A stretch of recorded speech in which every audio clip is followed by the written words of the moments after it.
Assalamualaikum warahmatullahi wabarakatuh. Waalaikumsalam warahmatullahi wabarakatuh. Berarti teman-teman manggilnya Ustadz Haikal ya? Teman-teman manggilnya banyakan Babe sebenarnya. Babe. Saya manggilnya siapa? Babe boleh, Babe ya? boleh silahkan. Saya nggak pernah orang peduli manggil apa nggak apa-apa. Tapi gak enak maksud Babe. Nggak apa-apa. Nggak apa-apa. Oke, Babe. Babe. Babe, saya mau nanya pertama, tapi sebenarnya di podcast kali ini tuh kebalik nih Babe. Saya mau sekali-sekali nih ditanya karena kita juga kenalnya maaf ya dari WhatsApp ya, kurang afdol gitu. Dari halo-halo aja. Halo-halo aja. Makanya sekarang bosku nih kita kebalik nih. Banyak yang mau nanyain malah Ustadz, tapi saya juga mau nanyain juga. Maaf Babe ya. Boleh aja, saya nggak pernah keberatan. Babe sebenarnya mau nanya apa coba sama saya? Saya kebalikan nih jadinya. Saya mau nanya gini. Saya kan ngamatin ya. Ngamatin. Tanya balik nih. Ngamatin semua si A, si B, si C, si D semua. Akhirnya saya bilang gini, kayaknya gue mesti ngobrol nih sama Baim.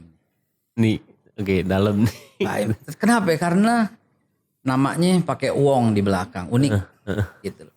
Terus orangnya bikin nangis kalau umpamanya bikin nangis gitu loh. Amin. Terakhir ada seorang wanita di sini yang ayahnya maaf ya profesinya kurang bagus ya. Yang pakai kudung itu yang ayahnya pekerjaannya yang anaknya sekolah di luar negeri itu. Taiwan apa di mana itu? Yang mana? Oh Dian, ya. Itu nangis bener gitu tuh. Wah di situ. Iya. Di situ langsung WA kan, Baim gitu kan. Di situ. Nah itu dan Baim itu nama yang bikin orang ketawa satu majelis. Hah? Satu majelis semua ketawa. Kenapa? Karena gini, saya kan historian ya, saya belajar sejarah banyak ya sampai ke mana-mana, alhamdulillah. Terus saya bilang Ibrahim Belajar di mana Kang waktu dulu? macam-macam. Oh macam-macam. Macam. Jadi Ustadz tuh dari tahun berapa? Saya nanya dikit. Saya Tahun 80-an. 1986 saya buka majelis untuk pemberantasan buta huruf Al-Quran. Gratis tuh 86. Saya tuh SMA kelas 1. Itu banyak pada datang ya nampung gara-gara di masjid diusir. Anak-anak kan berisik. Iya. Anak tuh berisik gitu di masjid diusir. Banget ya diusirnya. Udah deh rumah gua aja deh. Kebetulan rumah saya cuma 2 rumah dari masjid. Nah di situlah terbentuk itu sampai sekarang. Sampai sekarang. Udah 30 tahun lebih. Di 80-an. Oke balik lagi. Nah, jadi Baim, gini. kenapa buat lucu? Itu ramenya minta ampun. Dan itu udah bertahun-tahun saya lakukan. Begitu sebut nama Baim, rame-rame Baim Wong gitu ya. Dari situlah klik hati ya. Saya bilang gini, Ibrahim itu tokoh yang dihormati semua agama. Saudara-saudara kita yang Kristen manggilnya kan Abraham. Saudara yang Yahudi manggilnya Avram. Avram itu Ab itu bapak, Ram itu kasih sayang. Abraham juga Ab itu bapak, Raham itu rahim kasih sayang. Yang Islam manggilnya Ibrahim. Orang Tanah Abang manggilnya Baim. Baim. Nah amang dong kita. Oke, Baim. Orang Condet manggilnya Boim. Nah jadi orang pada ketawa di situ. Wah Baim. Ustadz mau sebut Baim terus. Iya ya. Pasti itu joke saya tuh kena terus tuh di situ. Baim. Akhirnya bilang Baim Wong siapa ya? Oh ya gue tahu dong dari zaman dulu. Waktu ribut di parkiran juga sama. Wah tahu lo dia.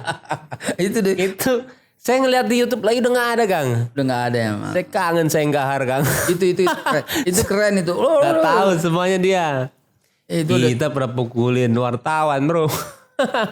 ya habis wartawan. Tapi nggak dipukulin lah maksudnya kita gahar lah. Itu. Ya wartawannya kurang aja. Tapi terakhir sih itu pelajaran Kang. Sebenarnya kan papa saya alhamdulillah juga agamanya kuat ya, kita pondasinya kuat ya. Jadi ketika saya ngelakuin itu jadi itu karena sudah saya cerita kilas balik aja ya. Ketika tahun berapa itu ya. Saya juga lupa lama banget. Jadi saya ada di satu acara untuk jumpa fans waktu itu ya. Habis itu pas jumpa fans sebelum itu ada banyak wartawan. Dan saya bilang ayo yuk gak apa-apa ayo yuk. Udah dan habis itu pas di acara ternyata saya salahnya itu saya hari itu punya 2 acara. Dan yang sana itu sudah WhatsApp saya terus. Kalau enggak yang kena denda adalah agensinya. Yuk ayo Im. Akhirnya saya minta tolong tuh ke yang punya acara. Dan akhirnya dikasih Kang. Ya udah boleh ke sana Im boleh. Itu aja udah susah ya karena saya punya tanggung jawab di situ ya. Nah pas ke mobil habis itu tiba-tiba ada satu wartawan. Iya saya lihat itu memang menyebelin banget itu. Ketok. Saya bilang nanti ya. nanti ya, karena saya udah ditungguin nih, kirain dia bohong mungkin dia, saya udah tungguin nih gak enak banget, saya bilangin tadi udah kok, saya bilang kenapa telat, saya bilang ya saya cabut dulu ya, baik-baik semuanya. Habis itu kok gitu sih, gak ngehargain wartawan kata dia. Mulai tuh, oh enggak emang saya ini kok, emang saya ini dulu ya, benar-benar ditungguin, kasihan orangnya nangis. Akhirnya saya masuk mobil, habis itu dia ketok lagi. Aduh. Nah pas saya buka mukanya marah, habis itu dia bilang, nggak ngehargain wartawan ya, ini gue udah nunggu lama. Wah kelar sih, dari situ kelar sih. Saya turun, kelar. Sebenarnya setahun setelah kejadian itu saya nggak ada kerjaan. Setelah itu baru Munajah Cinta sama Rianti, saya ingat banget setelah setahun itu ya. Tapi ketika saya pulang ketemu sama Papa bilang sama saya, makanya kau jadi orang itu sabar. Coba aja kamu semenit 2 menit nggak turun dari mobil, nggak akan ada kayak gini-gini katanya. Nah semenjak itu saya terbentuk saya sekarang. Jadi ketika di mobil gitu ya, ada yang klakson, ada yang apa. Karena emang kita cuma sabar selama semenit aja sudah tidak akan terjadi itu sebenarnya. Sampai kebentuk sekarang. Pelajaran buat kita semua. Beneran Kang, itu inget loh. Itu saya nyari di YouTube udah gak ada Kang. Saya pengen lihat, saya bilang mana ya YouTube gue. Dan menyenangkannya setelah itu tuh wartawannya tuh masih ada, dia tuh dari saya lupa namanya, tapi namanya Wawan ya. Setelah itu kita berhubungan baik ini, dan kemarin saya lumayan agak tersentuh ketika dia minta sesuatu dari saya. Oh iya. itu dia jalannya. Emang Allah itu bikin surprise-nya luar biasa. Iya, jadi dan kalau momennya dia mau kun fayakun ya, apapun ya. Iya. Nah inilah Baim jadi sekarang. Kalau saya tuh ngelihat kok konten-kontennya itu ngedidik ya. Kok banyak ngasih orang ya. Kok banyak ngasih hadiah ya. Saya terinspirasi. Jujur.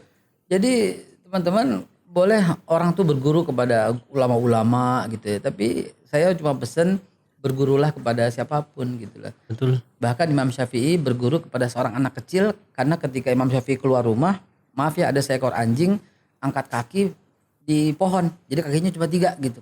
Itu Imam Syafi'i, iya kan, angkat kaki 1. Imam Syafi'i itu bertanya, itu ngapain tuh anjing gitu loh. Yang jawab seorang anak kecil.